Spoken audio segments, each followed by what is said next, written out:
Hello students, welcome back to RN's classes. Today we will discuss a poem, The Ball poem by John Berryman. John Berryman जो हैं वो एक American कवि हैं और उन्होंने एक बहुत ही खूबसूरत मैसेज दिया है इस पोएम के माध्यम से कि हम इस पदार्थवादी दुनिया में रह रहे हैं जहाँ पे हमारे पास बहुत सारी चीज़ें हैं जिनका हमारे पास पोजीशन है, लेकिन जो पदार्थवादी चीज़ें होती हैं वो एक न एक दिन ख़त्म हो जाती हैं। मटेरियल थिंग्स जो हैं वो नाशवान होते हैं और एक न एक दिन ख़त्म हो जाती हैं। तो उनके ख़त्म होने पर हमें जो दुख होता है उसका सामना हमें कैसे करना है, उसी के बारे में इस पोएम में चर्चा की है। तो देखिए, चलिए करते हैं कि इस पोएम में किस एग्जाम्पल के थ्रू कवि ने हमें ये चीज़ बताने की कोशिश की है कि अगर हमसे कोई चीज़ गुम हो जाती है तो हमें उसका खेद नहीं करना चाहिए, तो उसका हमें नहीं करना चाहिए, क्योंकि इस नाशवान दुनिया में एक न एक दिन हम अपने नियर एंड डियर वंस या जो चीज़ हमें बहुत प्यारी होती है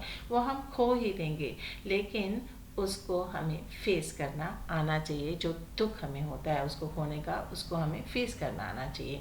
तो चलिए करते हैं। फर्स्ट स्टेंजा में कवि क्या कहते हैं। What is the boy now who has lost his ball, what he's to do?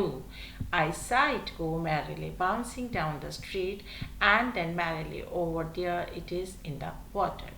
अभी कवि क्या कहते हैं कि वो एक छोटे से बच्चे को बॉल के साथ खेलते हुए देखते हैं और वो बॉल जो है वो जब वो उछालता है तो उसके हाथ से निकल के वो गली में गिर जाती है और वहाँ पे बाउंस करते करते वो पानी के अंदर चली जाती है और पानी बहुत गहरा होता है जहाँ से वो उसे निकाल नहीं पाता, तो उसे बहुत ही दुख होता है। What is the boy now who has lost his ball. अब वो लड़का जिसने अपनी गेंद को खो दिया है, what is he to do. अब वो क्या करेगा। I sight go Marley bouncing down the street. मैंने देखा कि जब वो इसे उछाल रहा था तो उसके हाथ से निकल के ये बाउंस करती हुई यानी कि उछलती हुई गली में उछलती हुई जाती है। And then merrily over there it is in the water. और फिर ये कहाँ पे चली जाती है, पानी के अंदर चली जाती है।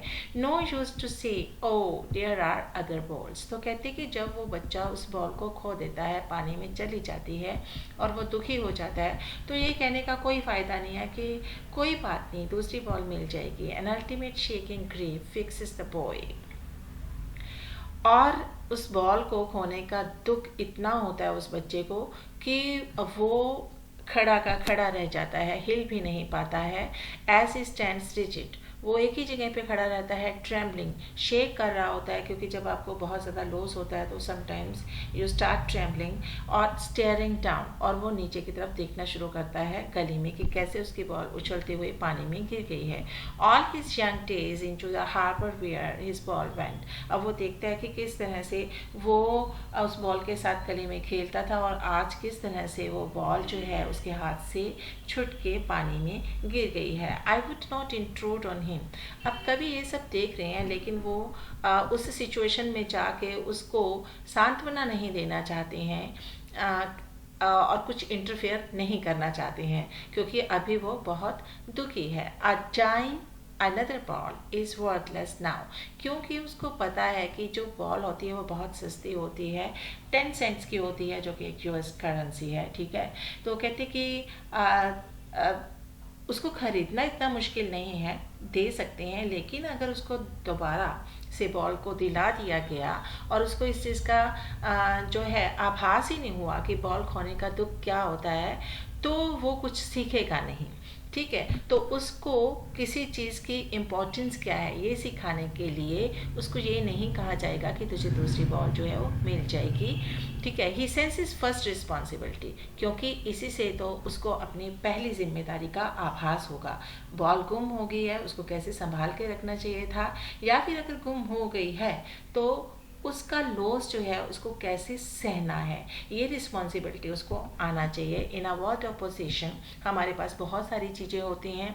आपका मनपसंद आपके पास बाइक हो सकता है, आपका मनपसंद कोई बुक हो सकती है, आपके मनपसंद कोई फ़ोन या रिस्ट वॉच हो सकती है। पीपल विल टेक बॉल्स तो बॉल के माध्यम से कवि ने बताने की कोशिश की है कि लोगों के पास बहुत सारी चीज़ें होती हैं। अब यहाँ पे उसने एग्जांपल दी है बॉल की कि लोग जो गेंद है वो खरीद सकते हैं, ball will be lost always, और उस तरह के चाहे वो बॉल है चाहे कोई और चीज़ है जो उसको पसंद है बच्चे को या आपको, ठीक है, तो वो अक्सर खो जाती है। लिटिल बॉय, उस छोटे बच्चे को ये समझना होगा, and no one buys a ball back.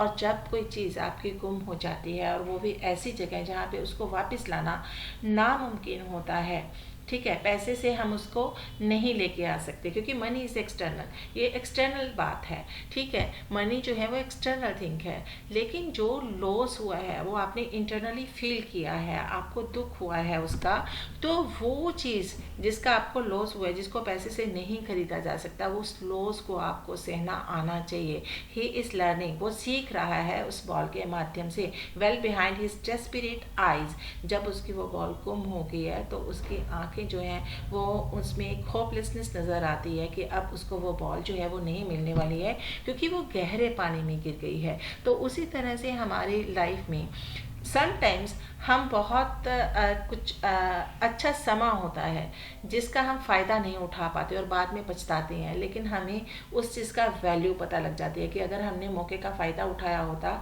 तो आज हमें सक्सेस मिला होता, ठीक है। जैसे आप लोग हैं, पढ़ाई नहीं करते हैं और बाद में पछताते हैं जब कम परसेंटेज ऑफ मार्क्स आता है, तो आपको कम से कम वैल्यू ऑफ टाइम जो है वो पता लगता है, लेकिन टाइम जो है उसको ख़रीदा नहीं जा सकता है। तो उसी तरह से बहुत सारे रिश्ते, बहुत सारी चीज़ें ऐसी होती हैं जो हम अपनी लाइफ में खो देते हैं, लेकिन उसे पैसे से नहीं खरीदा जा सकता है।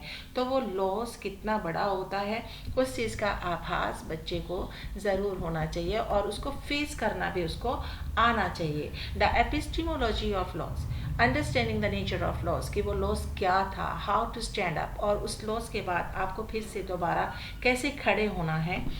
Knowing what every man must one day know, ये बच्चे को आना चाहिए क्योंकि हर एक इंसान अपनी लाइफ में कुछ ना कुछ खोता है, और उस चीज़ को खो देने के बाद ये नहीं है कि दुनिया ख़त्म हो जाती है, दुनिया फिर भी चलती रहती है। आप अपनी ज़िंदगी जीना नहीं छोड़ोगे, आपको ज़िंदगी आगे बढ़ाना है तो आप उसको भूल के आगे की तरफ बढ़ जाओगे। And most know many days how to stand up, और बहुत सारे लोग अब बहुत सारी कीमती चीज़ों को खोने के बाद ये सीख जाते हैं कि किस तरह से उस लॉस को बर्दाश्त करना है, क्योंकि अगर ऐसा समय आता है तभी तो बच्चा जो है वो लाइफ में आने वाली प्रॉब्लम्स को फेस करने के लिए मेंटली प्रिपेयर हो पाता है। अगर उसका लॉस हुआ और साथ के साथ उसे कोई चीज़ मिल गई तो वो कभी भी लॉस जो है उसको, अगर कभी उसकी लाइफ में किसी चीज़ का लॉस होता है तो वो उसको बर्दाश्त नहीं कर पाएगा। समटाइम्स ऐसा लॉस होता है जिसकी भरपाई पैसे से नहीं हो सकती है। तो हमें अपनी लाइफ में आने वाली प्रॉब्लम्स को, आने वाले लॉस को सहना आना चाहिए। तो इस पोएम के माध्यम से जॉन बैरीमैन ने बहुत ही अच्छी एग्जाम्पल ली है, जो कि एक छोटी सी बॉल है, एक बच्चे के माध्यम से बताने की कोशिश की है कि जब एक बच्चा उस बॉल को खो देता है तो उसके दिलाना कोई बहुत बड़ी बात नहीं है, लेकिन उसे नहीं दिलाई जाती है बॉल क्योंकि उसे अपनी फर्स्ट रिस्पॉन्सिबिलिटी की जो भी उसके पोजीशन में चीज़ है उसको कैसे संभाल के रखना है, और अगर इन केस वो चीज़ गुम हो गई है तो उस लॉस को किस तरह से बर्दाश्त करना है, ये उसको सीखना चाहिए। तो ये थी एक बहुत ही beautiful poem by John Berryman. I hope कि आपको ये पोएम समझ आ गई होगी। मिलते हैं नेक्स्ट वीडियो में एक नए टॉपिक के साथ। Till then goodbye, have a nice time.